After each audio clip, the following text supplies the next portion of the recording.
এই এই হলো এই চান করার সময় মেয়েদের ছবি তুলতে আছে, এটা অন্যায়, ইলিগাল। চান করার সময় মেয়েদের আসল ফিকারখানা বোঝা যায়, বুঝলে? আর চল এমন ভাবে ছবি তুলবো যে কেউ বুঝতে পারবে না। চল চল সাথে মেয়েটা দেখ, জব্বর দেখতে ওর পাশের মেয়েটা হবে রে, তোকে দিলাম যা। চল না চল না।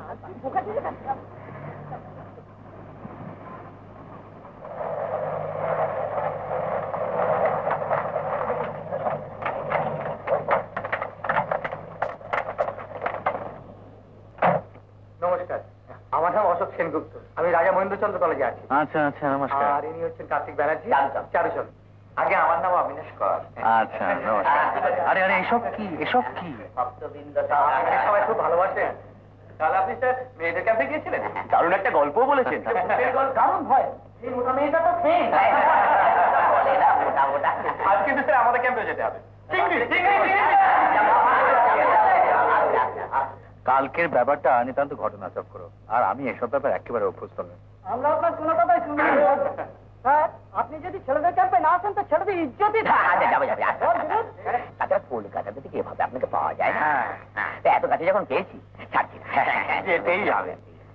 দেখুন, আমি মানুষটা কিন্তু খুব বোরিং, মানে ঠিক মিশতে পারি না। আমার কাছে দেখলে হয়তো পছন্দই হবে না। ওসব কথা জানি না স্যার। মেয়েদের ক্যাম্পে যখন গেছিলেন তাহলে আমাদের ক্যাম্পে আপনাকে মেয়েদের যখন আপনাকে ভালো লেগেছে আমাদেরও ভালো লাগবে স্যার। দেখুন স্যার, মেয়েরা কি ছেলেদের চাইতে বেশি বলতে পড়াশোনায় ভালো? মেয়েরা আপনাকে কি বুঝবে স্যার? ওরা কি ছবিটা করেছে উল্টো রথ প্রসাদ সিনেমা জগৎ করে সময় পায় না। তারপর স্যার কি বলবো, যদি এই উত্তম কুমারের ছবি রিলিজ হয় না তাহলে স্যার কোনো কথা নেই। গুরু আচ্ছা আচ্ছা, আজ যাবো যাবো যাবো, আপনাদের ক্যাম্পে যাবো, রাত্রে যাবো। হবেন তো স্যার?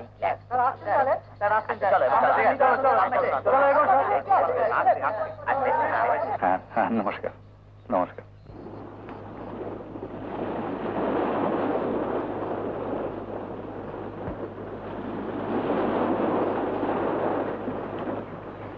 নমস্কার মিস বক্সি, বুঝবো? বসুন।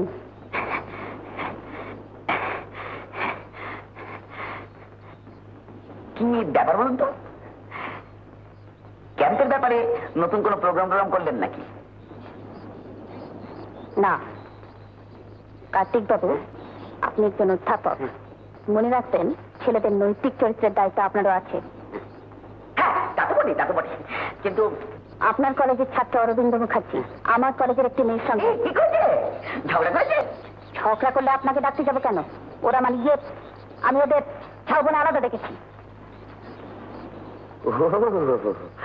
গপ্প টপ্প করছিল, দুজনে দুজনকে চেনে তো, বন্ধু তো হবে আর কি, গপ্প টপ্প। আজ বুঝতে পারছি কেন আপনার বিয়ে হয়নি।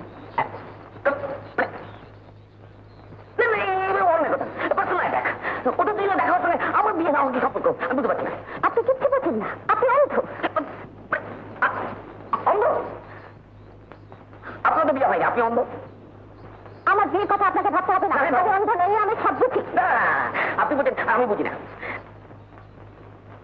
ব্যাপারটা কি খুলে বলুন মিস বক্সি? একটি মেয়ে, একটি ছেলে লুকিয়ে লুকিয়ে হাত ধরাধরি করে হেসে হেসে ছাউবনে, এর মানে কি হয় বলুন? এর মানে তো অরবিন্দ একটা ট্যালেন্টেড সোবার ছেলে। আচ্ছা, আপনার কি মনে হয় বলুন তো? কার্তিক বাবু, ওদের মতন আমরা একদিন ছিলাম প্রেসিডেন্সিতে, লুকিয়ে লুকিয়ে হেসে হেসে আমরা কত কথা বলেছি। হ্যাঁ বলেছি। আপনি এখনো বুঝেননি? না। আপনি সত্যি অন্ধ। আমি অন্ধ? ও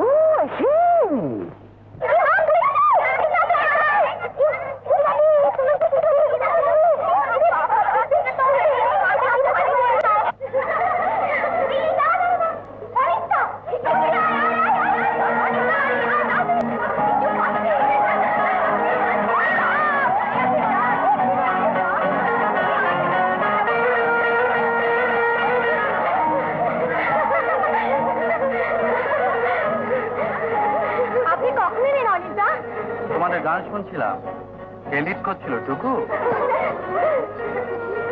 জানো তো, জন্মাবার সময় যারা টুকটুকে দেখতে হয় তাদের নাম রাখা হয় টুকি। অনিতা, ও অনিতা, বলো। স্নান করবেন কখন? এবার নামবো ভাবছি। আপনি সেদিনে বললেন আমাদের সাথে স্নান করবেন, চলুন না। আপনি আজ প্রমিস করেছেন। না শোনো, আমি প্রমিস করেছিলাম ঠিকই। তোমাদের বন্ধু বান্ধবরা সবাই ওদিকটা স্নান করছে, ওদের ছেড়েই ফাঁকাটাকে স্নান করাতে কি ঠিক হবে? আপনি স্নান করবেন ভালো। হ্যাঁ, আমরা এখানেও করবো ওখানেও করবো। আমার ভয় লাগে। সবাই মিলে গিয়ে ওখানে স্নান করো। শোনো, পড়ে যাবো। আমার টাওয়েলটা আমার।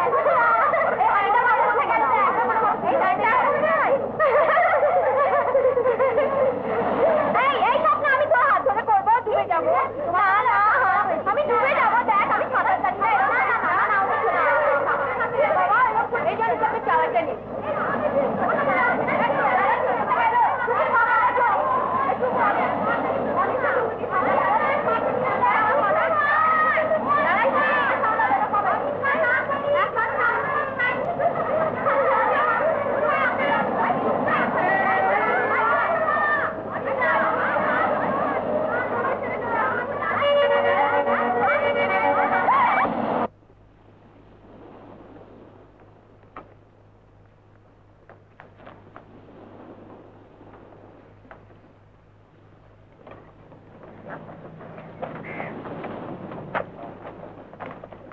আলাপ করে দিই, ইনি শ্রী অনিশ মিশ্র, একজন বিশিষ্ট কবি, আর ইনি মিস্টার গোপাল গোবিন্দ সান্যাল, এখানকার ডিস্ট্রিক্ট ম্যাজিস্ট্রেট।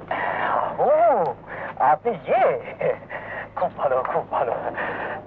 আমার বন্ধু বগলাকান্ত সিটি কোর্টে আছে, সেও খুব ভালো খুব ভালো লিখতে, বুঝলেন।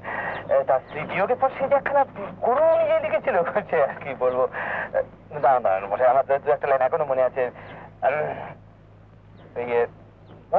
কথায় প্রিয়া, মনে পড়ে আজ এনেছিল তোরে দ্বাদশ বর্ষিয়া, সেই বালিকা মুখখানি আজিও হৃদয় মানি বিগত যৌবন প্রাণে তুমি ভরাখিয়া। কেমন খুব সুন্দর সুন্দর। আচ্ছা অনিশ বাবু, সরি অনিশ বাবু, আচ্ছা আপনি কি নিয়ে লেখেন বলুন তো? দেশপ্রেম না শুধু প্রেম, স্নেহ, বাৎসল্য রস? না মানে আমি ঠিক সেরকম কিছু ভেবে লিখি না। ও, আপনি তাহলে রবীন্দ্রনাথের মতন সবকিছু নিয়েই লেখেন। বুঝতে পেরেছি। আর কেনই বা বুঝতে পারবো না বলুন, আমি নিজেও তো একজন আপনি কবি? এককালে লিখতাম। ওই যে সিটি কোর্টের বগলা, সেই বগলাই প্রথম আমার প্রতিভাটা ধরতে পেরেছিল আর কি। তবে হ্যাঁ, আমার কিছু ছাপাও হয়েছিল। একটা বই ছাপার ইচ্ছে ছিল মনীষ বাবু। অনিশ বাবু? অনিশ বাবু, শুনুন মশাই, আপনাকে আমার বাড়িতে আসার নেমন্তন্ন করে রাখলাম। আপনাকে আমার লেখাগুলো দেখাবো। আমার অবশ্য সবই বাৎসল্য রসের মানে স্নেহ বাৎসল্য বলতে পারেন। যেমন যশোদা নীলমণি, যেমন কি বলে নিমাইয়ের বাল্যকাল, প্রহ্লাদ, মায়ের স্নেহ। আসবেন তো? হ্যাঁ আসবো, সময় করতে পারে নিশ্চয়ই আসবো। Mister Ghosh! Yes, sir.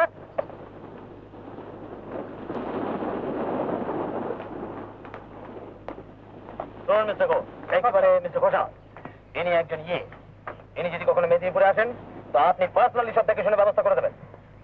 Ill B my guest. আসুন, এখানকার কাজকর্ম সব শেষ করে তবে আমি আপনাদের সঙ্গে কথা বলবো।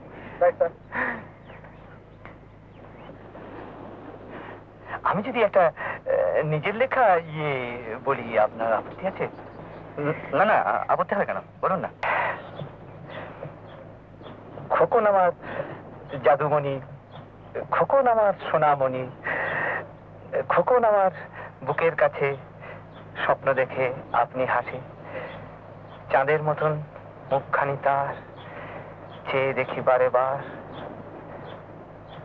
ইচ্ছা হয় আদর করি, ঘুম ভাঙার ভয়ে মরি। জানেন, আমার যদি একটা ছেলে কিংবা মেয়ে থাকতো, আমি আর অনেক ভালো লিখতে পারতাম। অনেক ভালো লিখতে পারতাম।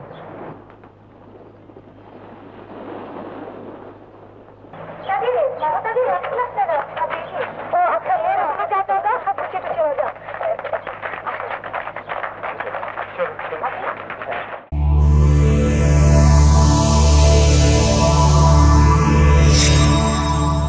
উত্তম কুমারের সেরা সিনেমা দেখতে হলে ডাউনলোড করুন ক্লিক অ্যাপ।